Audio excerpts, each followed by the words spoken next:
आज हम लिनक्स के बारे में जानेंगे। हम सभी जानते हैं कि ऑपरेटिंग सिस्टम एक ऐसा प्रोग्राम होता है जो कंप्यूटर के हार्डवेयर और उसके सॉफ्टवेयर को नियंत्रित करता है। उपयोगकर्ता यानी जो कंप्यूटर को इस्तेमाल कर रहे हैं, उसे जो भी निर्देश देता है, ऑपरेटिंग सिस्टम उसको पूरा करने के लिए हार्डवेयर एवं सॉफ्टवेयर में तालमेल करता है। लाइनक्स भी एक ऐसा ही ऑपरेटिंग सिस्टम है। लाइनक्स की शुरुआत लाइनस टॉरवेल्ड नाम के एक विद्यार्थी ने हेल्सिंकी विश्वविद्यालय में एक प्रोजेक्ट के रूप में की थी। लाइनक्स वास्तव में यूनिक्स ऑपरेटिंग सिस्टम का ही एक प्रतिरूप है जो स्वतंत्र रूप से विकसित किया गया। इस यूनिक्स ऑपरेटिंग सिस्टम की विशेषताओं से ही प्रभावित होकर लिनस टॉरवेल्ड ने इसका एक अलग संस्करण निकालने और उसको सबको मुफ्त में बांटने का निश्चय किया। इसी से लाइनक्स का विकास हुआ।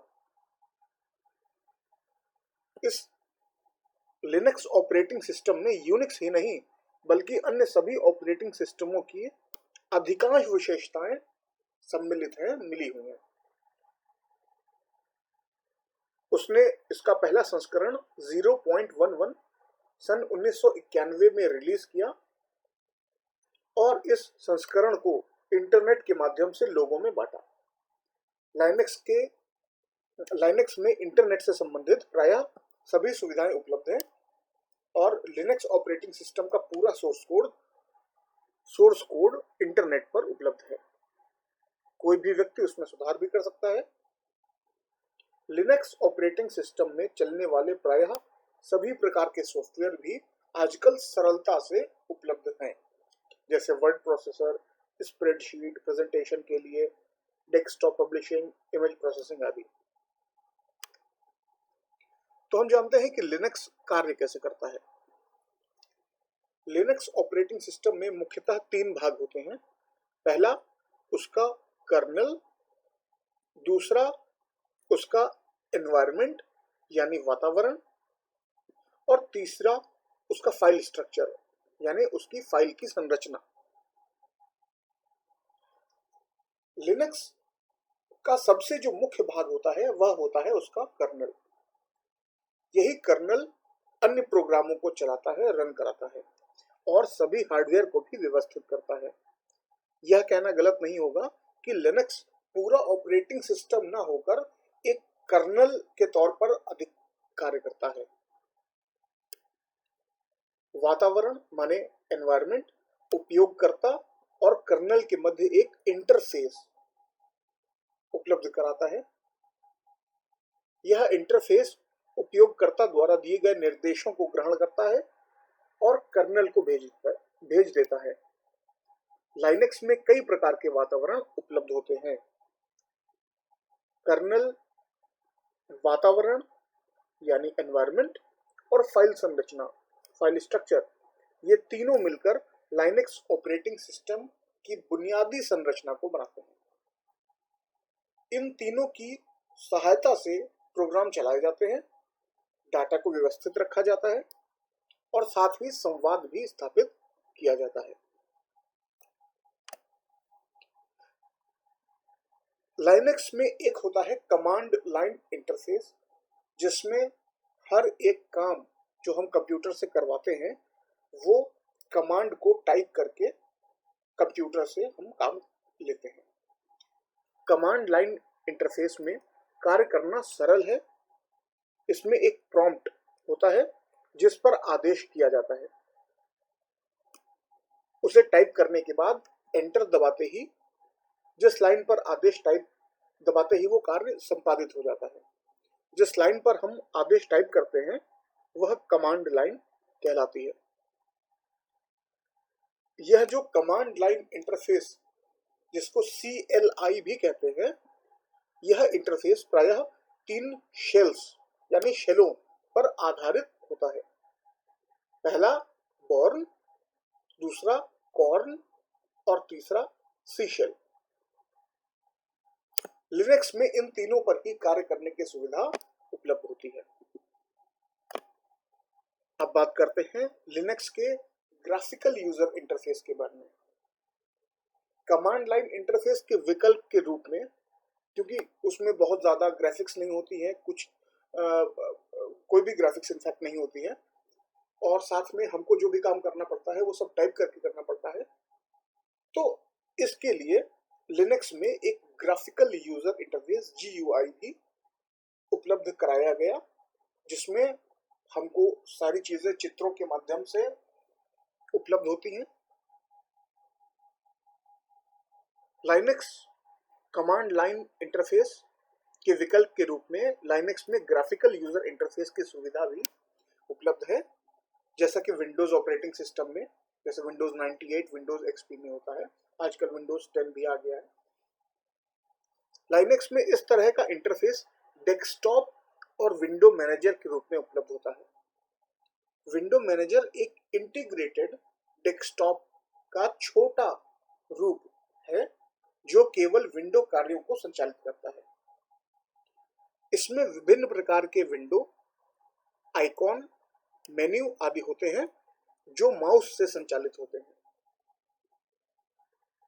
आप कई उपलब्ध विकल्पों में से किसी भी एक इंटरफेस को चुन सकते हैं। आप अपने सिस्टम ग्राफिकल यूजर इंटरफेस में ही बूट होने के लिए भी सेट कर सकते हैं, यानी हर बार जब आपका कंप्यूटर स्टार्ट होगा, बूट होगा, तो हर बार वो ग्राफिकल यूजर इंटरफेस में ही होगा, CLI यानी कमांड लाइन इंटरफेस में नहीं होगा। इस तरह भी आप इसको सेट कर सकते हैं। लिनक्स का डेस्कटॉप दो प्रमुख भागों से मिलकर बना होता है।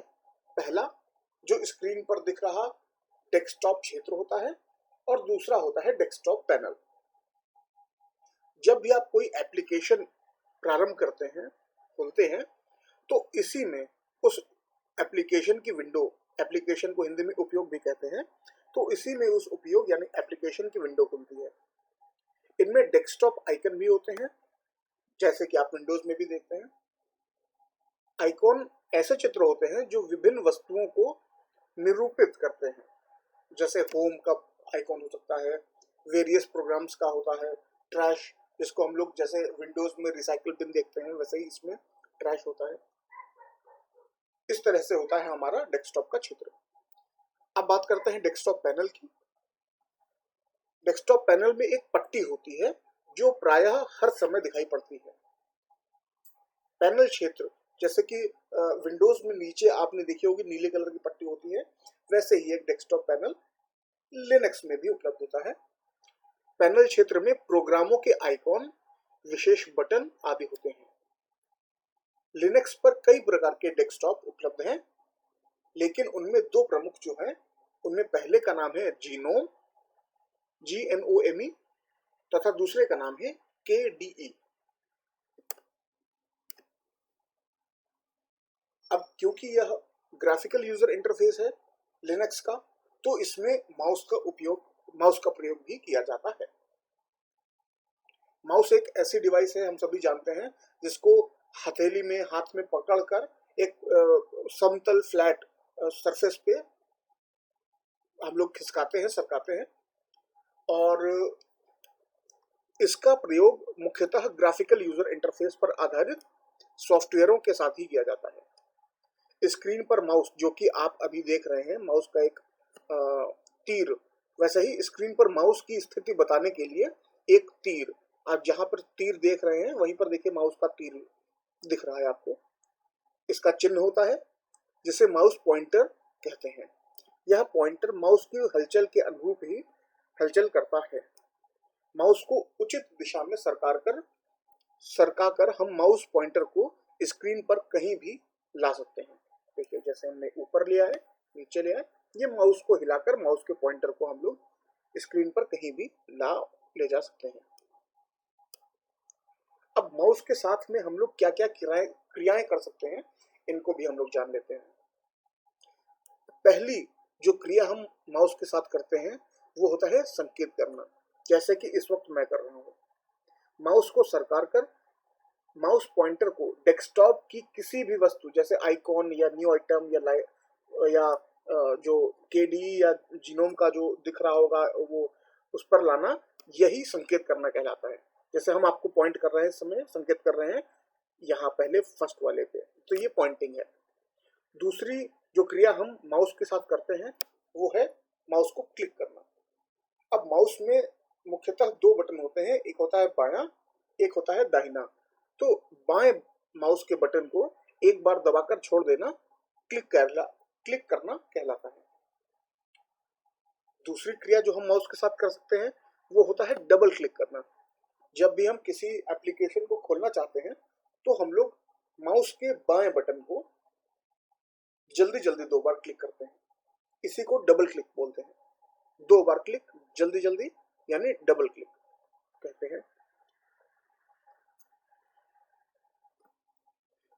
इसके बाद जो क्रिया हम करते हैं वो होती है राइट क्लिक।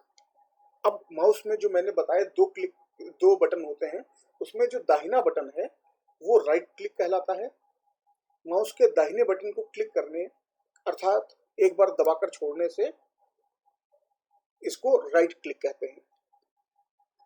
और पांचवी चीज जो हम लोग करते हैं वो होती है ड्रैगिंग। अब जैसे माउस पॉइंटर को डेस्कटॉप पर किसी भी वस्तु यानी आइकॉन, फोल्डर, किसी भी चीज को उस पर लेके जाते हैं, माउस बटन यानी बाएं बटन को एक बार दबाते हैं और दबाए रखते हैं और उसके बाद उसको खिसकाते हैं, सरकाते हैं, तो वो जो फोल्डर होता है या वो जो आइकॉन होता है वो भी साथ में खिसकता जाता है।